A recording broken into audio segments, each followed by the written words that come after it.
अधिक बोलने वाला कछुआ। अधिक बोलना नहीं चाहिए। एक तालाब में एक कछुआ रहता था। कछुए को बात करने का रोग था। वो जब तक किसी से बात नहीं कर लेता था, उसके मन को शांति नहीं मिलती थी।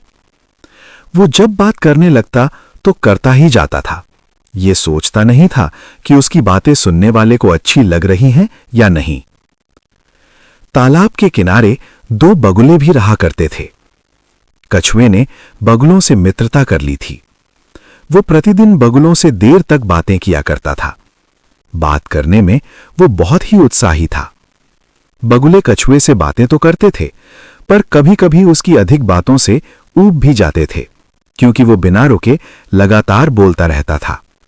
बगुले कुछ कहते तो नहीं थे, पर अपने मन में ये अवश्य समझते थे कि कछुए को बात करने का रोग है। संयोगवश वर्षा न होने के कारण जोरदार अकाल पड़ा। तालाब का पानी सूख गया, पेड़ पौधे भी सूख गए। चारों ओर हाहाकार मच गया। तालाब का पानी सूख जाने के कारण बगुलों का जीवन संकट में पड़ गया। उन्होंने उस तालाब को छोड़कर दूसरी जगह जाने का निश्चय किया। तालाब का पानी सूख जाने के कारण कछुआ भी संकट में पड़ गया था, पर उसमें बगुलों की तरह उड़ने की शक्ति नहीं थी। फिर भी वो किसी दूसरी जगह जाने को विवश था। जब बगुले दूसरी जगह जाने लगे तो वे विदा मांगने के लिए कछुए के पास गए। कछुआ बगुलों की बात सुनकर बहुत दुखी हुआ और बोला, तुम दोनों तो जा रहे हो, मुझे यहां किसके सहारे छोड़ रहे हो? बगुलों ने उत्तर दिया, क्या किया जाए भाई, तालाब का पानी सूख गया है।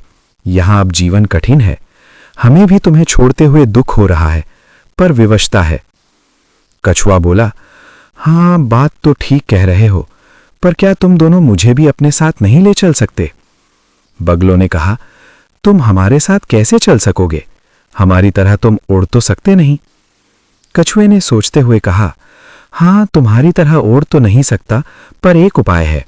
यदि तुम दोनों चाहो तो एक उपाय के द्वारा मुझे अपने साथ ले चल सकते हो। बगुलों ने पूछा, सुनो, वो कौन सा उपाय है? कछुए ने कहा, कहीं से ढूंढकर एक लंबी पतली सी लकड़ी ले आओ। तुम दोनों अपने अपने मुंह से लकड़ी के एक एक सिरे को पकड़ लो।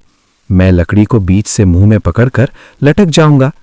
इस प्रकार तुम दोनों मुझे अपने साथ ले चल सकते हो। बगुलों ने कहा, उपाय तो अच्छा है, पर कठिनाई यह है कि तुम्हें बोलने का रोग है। यदि उड़ते समय तुम्हें बात करने की धुन सवार हो गई तो हमारा कुछ नहीं बिगड़ेगा, पर तुम्हें व्यर्थ में अपनी जान गंवानी पड़ेगी। कछुआ बोला, अरे तुम दोनों क्या कह रहे हो? मैं चुप रहूंगा। फिर तो बगुलों ने कछुए की बात मान ली। बगुले ढूंढकर एक लंबी सी पतली लकड़ी ले आए। दोनों बगुलों ने लकड़ी के एक एक सिरे को मुंह से पकड़ लिया। कछुआ बीच से लकड़ी को मुंह में दबाकर लटक गया। बगुले सावधानी से उड़ चले। जब वे नगर के ऊपर पहुंचे तो लोगों की दृष्टि उन पर पड़ी। लोगों ने ऐसा दृश्य पहले कभी नहीं देखा था। लोग ताली बजाने लगे और हंस हंस कर कहने लगे, देखो कितना अद्भुत दृश्य है। दो बगुले कछुए को लेकर उड़ रहे हैं। लोगों की हंसी की आवाज कछुए के कानों में भी पड़ी। कछुए को तो बात करने का रोग था। लोगों की बातें सुनते ही उसका मन बोलने को मचल उठा। ज्यों ही कछुए ने मुंह खोला, लकड़ी उसके मुंह से छूट गई और वो नीचे गिरकर मर गया। कछुए की मृत्यु पर बगुलों को बहुत दुख हुआ। वे आपस में कहने लगे, यदि कछुए को अधिक बोलने का रोग न होता तो उस बेचारे की जान इस प्रकार न जाती। कहानी से शिक्षा, अधिक बात नहीं करनी चाहिए। बोलने से पहले यह सोच लेना चाहिए कि बोलने का परिणाम क्या होगा। अधिक बोलने वाले को पछताना पड़ता है और हानि उठानी पड़ती है।